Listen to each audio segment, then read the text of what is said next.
Assalamualaikum warahmatullahi wabarakatuh. Perkenalkan, nama saya Muhammad Azhar Latif. Saya mahasiswa dari UIN Sunan Gunung Jati Bandung, Fakultas Syariah dan Hukum, Prodi Hukum Tata Negara Siasat.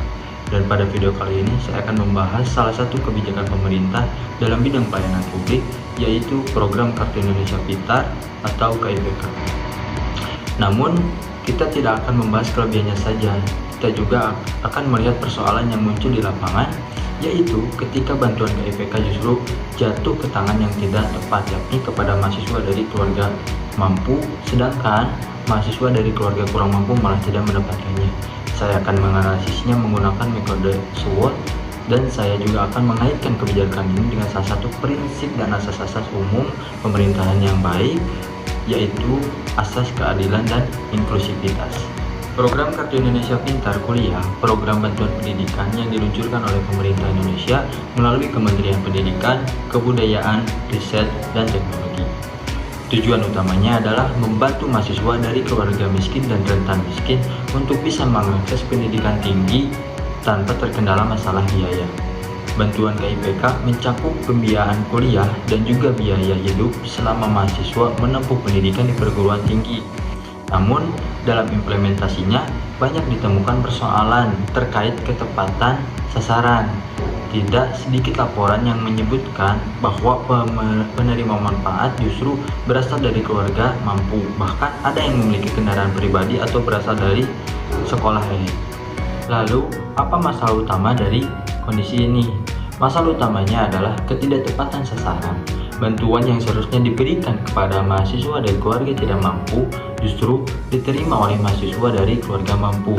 Hal ini menimbulkan dampak yang serius, yang mana antara lain yang pertama yaitu mahasiswa dari keluarga miskin yang sebenarnya tidak menerima bantuan layak mendapatkan kesempatan yang adil. Dan yang kedua, tujuan program untuk memutus rantai kemiskinan melalui pendidikan menjadi gagal. Yang ketiga, kepercayaan publik terhadap program pemerintah menjadi menurun. Nah, masalah ini menunjukkan bahwa ada yang salah dalam sistem pendataan, verifikasi, dan seleksi penerima bantuan. Setelah memahami latar belakang dan permasalahan utamanya dalam pelaksanaan program KIPK kuliah ini, mari kita masuk ke pembahasan analisis SWOT-nya. Secara lebih mendalam, SWOT ini merupakan alat analisis strategis untuk mengevaluasi program berdasarkan strength kekuatan, weakness kelemahan, opportunities peluang, dan threats ancaman. Strength sebagai kekuatan. Program KIPK kuliah memiliki beberapa kekuatan mendasar yang menunjukkan niat baik pemerintah dalam menciptakan sistem pendidikan tinggi yang lebih adil. Dan yang ada beberapa poin di dalam strength ini.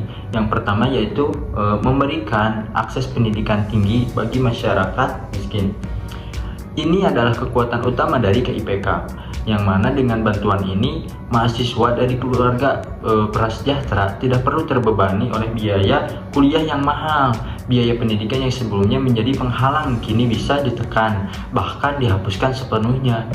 Dan poin yang kedua yaitu mendorong peningkatan angka partisipasi pendidikan tinggi.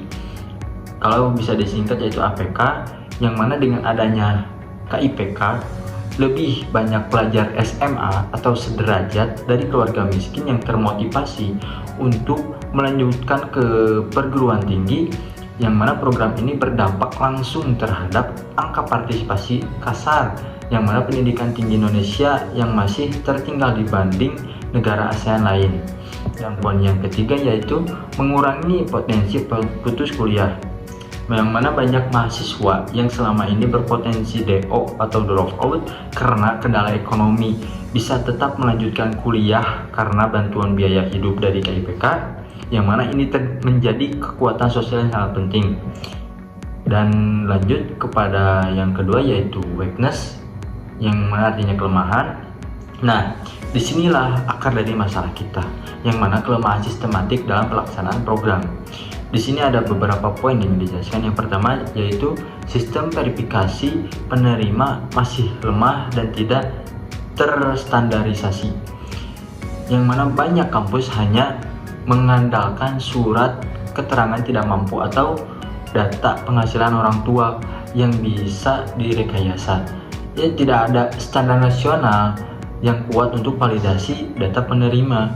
Dan poin yang kedua yaitu data penerima tidak terintegrasi dengan basis data nasional seperti DTKS atau data perpajakan. Seharusnya pemilihan penerima bisa berbasis data terpadu kesejahteraan sosial atau data dari Kementerian Sosial dan Dukcapil. Tetapi dalam praktiknya banyak kampus yang tidak menggunakan itu. Dan poin yang ketiga yaitu kekurangan pengawasan dan audit penerima. Tidak ada sistem untuk mengevaluasi apakah penerima KIPK benar-benar layak atau tidak setelah masuk kuliah. Bahkan ada mahasiswa yang menyembunyikan latar belakang ekonomi aslinya. Lanjut kepada yang ketiga yaitu opportunities, yang artinya peluang. Meski ada banyak kelemahan, program ini tetap memiliki peluang besar untuk diperbaiki dan diperkuat. Di sini juga ada beberapa poin. Yang pertama yaitu digitalisasi dan integrasi data nasional, yang mana pemerintah bisa membangun sistem berbasis NIK yang terhubung dengan data ekonomi, kependudukan, kesehatan, dan pendidikan. Dengan big data, seleksi penerima bisa lebih akurat dan real time. Dan yang kedua yaitu melibatkan aparat desa dan RT RW atau untuk verifikasi, yang mana aparat tingkat paling bawah biasanya tahu siapa warganya yang benar-benar miskin, yang mana keterlibatan mereka bisa meningkatkan keakuratan seleksi. Dan poin yang ketiganya yaitu pendidikan karakter dan etika sosial sejak sekolah menengah. Jika anak-anak muda dibekali dengan nilai kejujuran dan empati, mereka akan sadar bahwa bantuan seperti KPK seharusnya hanya diambil oleh yang berhak, yang mana ini bisa dimulai dengan pendidikan anti korupsi di sekolah. Lanjut kepada yang selanjutnya yaitu yang terakhir, threats, ancaman. Dan yang terakhir ini kita membahas berbagai ancaman serius yang muncul bila program ini tidak segera diperbaiki. Di sini juga ada beberapa poin. Yang pertama yaitu ketimpangan sosial dan kecemburuan di lingkungan kampus, yang mana mahasiswa yang benar-benar miskin bisa merasa diperlakukan tidak adil ketika mereka melihat teman dari keluarga kaya justru menerima bantuan, yang mana ini bisa menimbulkan konflik sosial dan perasaan dikucilkan. Dan poin yang kedua yaitu menurunnya kredibilitas program pemerintah. Bila terus terjadi kesalahan sasaran, masyarakat akan semakin apatis dan tidak percaya terhadap program bantuan, yang mana ini bisa berdampak lebih luas terhadap program lain seperti PKH atau bantuan UMKM. Dan yang ketiga yaitu penyalahgunaan dana negara. Bantuan sosial yang tidak tepat sasaran berarti dana negara digunakan secara tidak efisien. Ini merupakan pelanggaran terhadap prinsip anggaran berbasis hasil dan dampak. Sekarang kita masuk ke bagian yang paling penting dari video ini, yaitu pengaitan dengan asas-asas umum pemerintahan yang baik, khususnya pada asas keadilan dan inklusivitas. Asas keadilan berarti bahwa setiap warga negara mendapatkan perlakuan yang adil, terutama dalam mengakses hak-hak dasar seperti pendidikan. Sedangkan inklusivitas berarti bahwa semua kelompok masyarakat, khususnya kelompok rentan, harus bisa terlibat dan mendapatkan manfaat dari kebijakan publik.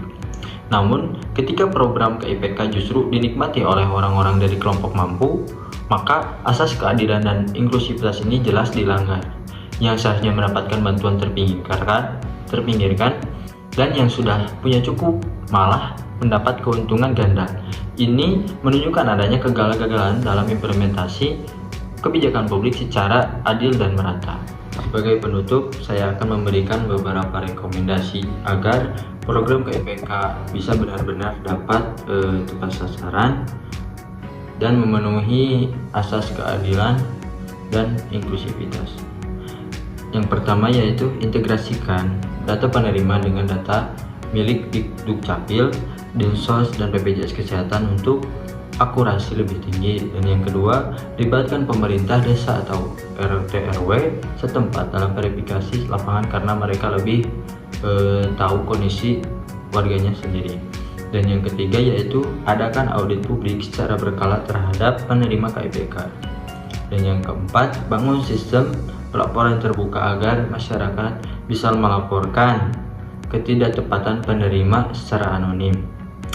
Dengan cara-cara ini kita berharap tujuan utama KIPK ini untuk menghadirkan keadilan sosial dan pemerataan akses pendidikan bisa benar-benar terwujud.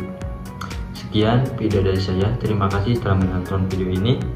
Semoga bermanfaat dan menambah wawasan kita semua. Assalamualaikum warahmatullahi wabarakatuh.